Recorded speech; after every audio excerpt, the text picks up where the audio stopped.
Welcome back. Rangareddy జిల్లా మొయినాబాద్లో global college యాజమాన్యం తీరుపై విద్యార్థులు ఆగ్రహం వ్యక్తం చేస్తున్నారు.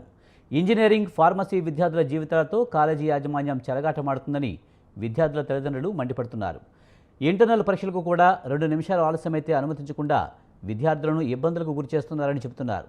మండు టెండర్లో గంటల తరబడి విద్యార్థులు ఇబ్బందులు పడుతున్నారని వాపోయారు. మీరే చెప్పండి, క్లాసులు అయిపోయినాక వచ్చి ఏం చేస్తారు? క్లాసులు అయిపోయినాక మీరు బయట నిలబెడతారు. బయట ఎందుకు నిలబెడుతున్నావు? 2 నిమిషాలు లేట్ అయితే లోపలికి రానియారు.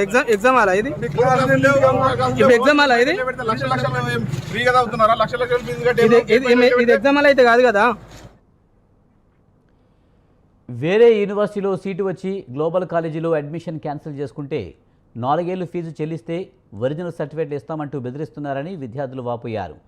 ఎన్ఎస్ఎస్ యుఐ స్టేట్ సెక్రటరీ వచ్చినా గేట్లు తెరవలేదని అంటున్నారు.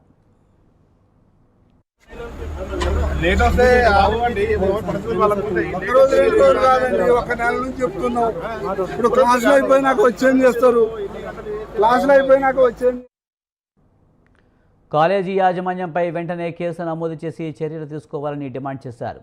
కళాశాల అనుమతులు రద్దు చేయాలని, జేఎన్టీయు ఆటోనమస్ ఈ కళాశాలకు పూర్తిగా అనుమతులు రద్దు చేసి విద్యార్థులకు న్యాయం చేయాలని తల్లిదండ్రులు కోరుతున్నారు.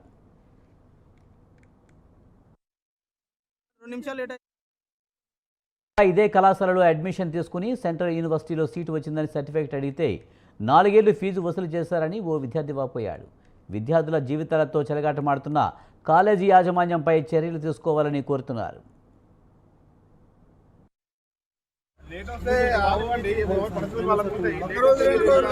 ఒక నెల నుంచి చెప్తున్నావు.